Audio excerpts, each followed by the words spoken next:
Bonjour, bienvenue dans ce nouveau numéro de Page 19. Pour ce numéro spécial Noël, je vous propose une rencontre avec Fabienne Gambrel à l'occasion de la sortie de son dernier roman, Les Glaces de l'Harmonie.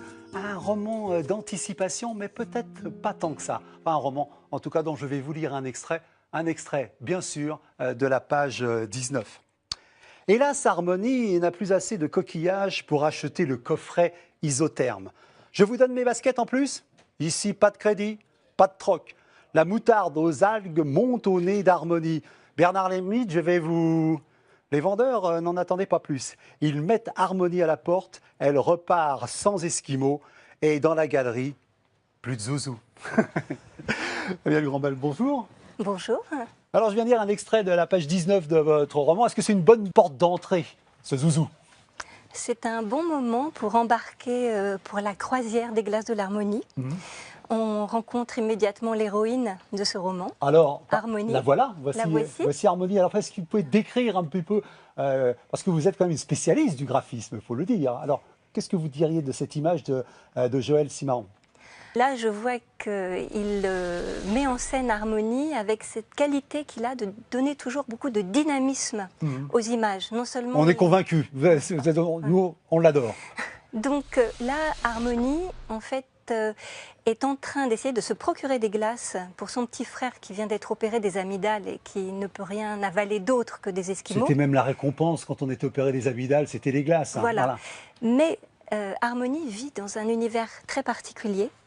Elle vit sur la planète Terre dans quelques années, lorsque la mer et les océans auront recouvert tous les continents. Dans quelques années. C'est bien pour ça que je disais, est-ce que vraiment c'est d'anticipation ou si déjà on est dans une logique qui va nous mener à ce que votre livre soit d'actualité?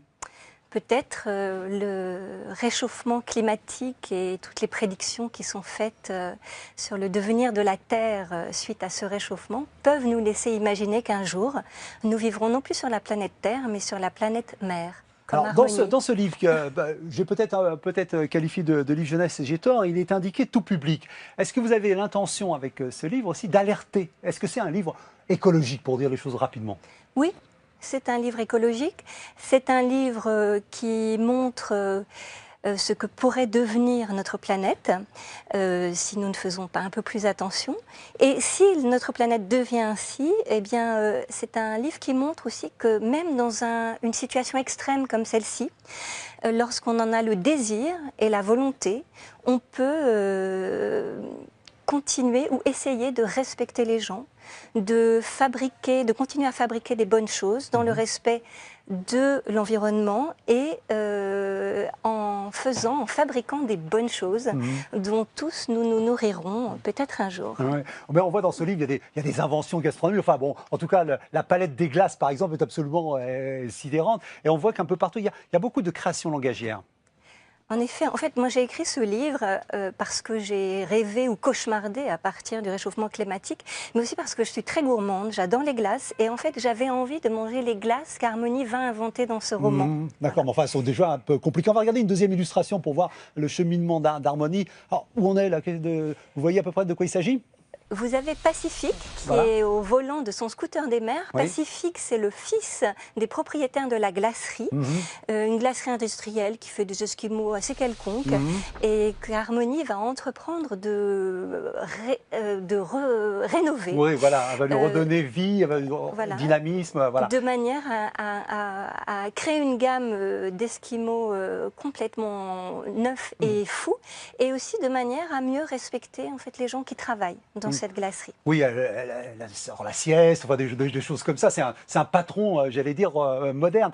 Mais surtout derrière cette histoire, moi je vois quand même que la structuration sociale, parce qu'on est dans un monde où il y a encore des quartiers hauts, des quartiers bas, des gens qui sont exploités, des pirates, des voleurs. C'est-à-dire, ce monde n'a pas beaucoup changé. Oui, j'ai imaginé que lorsque les mers recouvriront la planète, l'énergie deviendra encore plus rare, encore plus coûteuse et que ce phénomène accentuera les inégalités. Et effectivement, il y aura ceux qui auront accès au froid et aux glaces qui seront devenus encore plus chers que le caviar.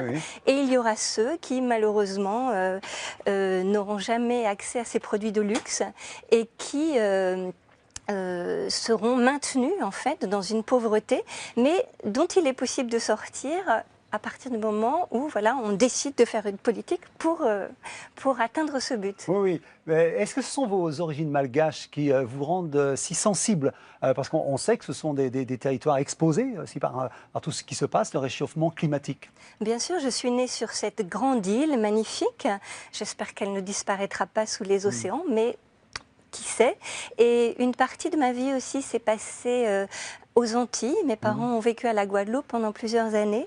Et j'ai toujours été sensible non seulement à la beauté de ces îles tropicales, mais aussi à la fragilité de l'environnement. Et j'ai eu envie de montrer qu'il était important voilà, de s'occuper de toutes les manières possibles et imaginables de préserver ces lieux qui sont si beaux. Je vais vous proposer une troisième image. Et en même temps, alors vous allez la décrire, vous voyez de quoi il s'agit. Alors que se passe-t-il sur cette image? Je vous le demande à dessin parce que vous êtes une spécialiste du graphisme, vous avez travaillé sur des dessins animés, ça, donc j'aime bien votre regard sur les images. En fait, j'écris des scénarios pour des films d'animation. Et c'est vrai que ce que j'apprécie dans cette image toujours, c'est la manière dont Joël Cimarron met en scène les personnages d'une manière très cinématographique. Là, Harmonie et Pacifique sont malheureusement aux prises avec un pirate. On est sur la planète mer, évidemment, les océans sont infestés de pirates.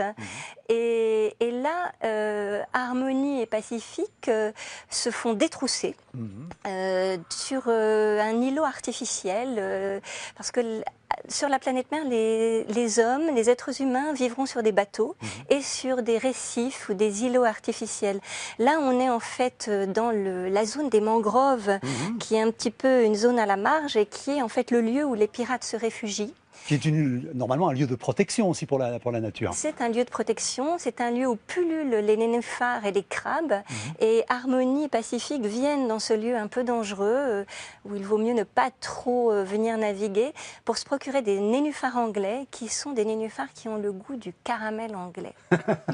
D'accord. Il y a des Anglais partout, même dans les nénuphars. Alors, je voulais juste simplement revenir sur ce que vous avez dit sur l'outre-mer et les risques. Et on a le sentiment que peut-être la métropole aurait avec bénéfice à regarder du côté de l'outre-mer pour toutes les précautions et les préventions qu'on prend à l'égard de ces risques. Ici, on a l'impression qu'on est dans un climat tempéré et qu'on est hors de danger. C'est faux. C'est faux. C'est vrai que les tropiques sont beaucoup plus exposés avec les ouragans, avec des phénomènes climatologiques que l'on connaît moins en métropole. Mais je crois que ici, à Paris, loin de la mer, on a intérêt et peut-être parfois aussi le pouvoir de décider, de prendre des décisions qui vont permettre en fait à notre monde peut-être d'évoluer vers le meilleur et non pas vers le pire. Est-ce que vous aviez cette conscience, j'allais dire, écologiste à 19 ans? Regardez qui vous êtes à 19 ans. Qui a les yeux le plus verts? Alors, lorsque j'avais 19 ans, il n'y avait pas de poulpes caméléons, qui sont ces êtres hybrides qui vont être créés sur la planète mer pour tenir compagnie aux êtres humains. C'est ce fameux zouzou qui est mentionné dans l'extrait des Glaces de l'Harmonie que vous avez lu tout à l'heure. Voilà. Moi, à 19 ans, j'avais comme ami un chat. Et c'est celui qui est sur cette image. Je faisais mes études, je faisais des études d'histoire à la Sorbonne et j'allais beaucoup au bord de la mer, à la Guadeloupe, en Martinique et aussi dans le sud de la France, parce que j'ai grandi beaucoup sur les plages, au bord de la mer, et je crois que c'est cette... Mais vous rêviez à quoi au bord de la mer? La jeune fille que vous étiez rêvait à quoi? J'étais fascinée par la beauté et par le rythme de la mer. J'aime beaucoup ce rythme merveilleux qui calme, qui apaise et en même temps qui procure comme ça une sensation de beauté immense. Voilà, la mer permet en fait de contempler l'immensité et c'est un bon démarrage pour rêver, pour inventer, pour imaginer. À l'époque, j'écrivais déjà des nouvelles, je couvrais des carnets depuis que j'avais 7-8 ans. J'inventais des histoires, j'inventais des petites nouvelles. Et ce livre, Les Glaces de l'Harmonie, j'y pense depuis très très longtemps. Et ce livre a commencé par cette phrase qui m'est venue alors que j'étais sur une plage et soudain j'ai pensé la mer a envahi le monde. Et si tout à coup je vous emmenais sur une autre plage, une plage par exemple à la Martinique, je vous propose d'écouter le conseil que va vous donner Nathalie Josse à propos d'un ouvrage paru en Outre-mer et dont elle voudrait vous conseiller la lecture. On l'écoute. Bonjour Daniel, bonjour Fabienne Cambrel. C'est un ouvrage original que je vous présente. Patrimoine, l'initiative d'un dessinateur martiniquais Lucot. Celui-ci nous fait découvrir le très riche patrimoine des Antilles-Guyane à travers la bande dessinée et le résultat est tout simplement bluffant. Forts, musées, bibliothèques, tous les beaux bâtiments de chez nous sont BDisés, c'est le terme qu'emploie Lucot, et il utilise pour cela tout un panel d'outils, crayons, aquarelles, encre de Chine et même couleurs numériques. L'originalité de cet ouvrage, c'est aussi son côté pédagogique. Chaque planche est accompagnée d'un paragraphe qui est un véritable cours d'histoire sur le bâtiment proposé. Patrimoine, c'est aux éditions Caribe Éditions et des posters ont même été tirés de cette très riche et très belle bande dessinée, comme par exemple ici le château Aubéry ou encore le domaine de Font-Saint-Jacques et le Fort Saint-Louis qui est ici, là, juste devant nous à Fort-de-France. Et votre ouvrage, chère Fabienne Cambrel, devrait beaucoup plaire ici en Martinique où l'on aime le bien manger. Voilà, ces glaces auront du succès. Dire déjà que votre livre est un cadeau et que je me permets de vous offrir ce livre qui vient directement de la Martinique. Voilà, pour ces fêtes de Noël.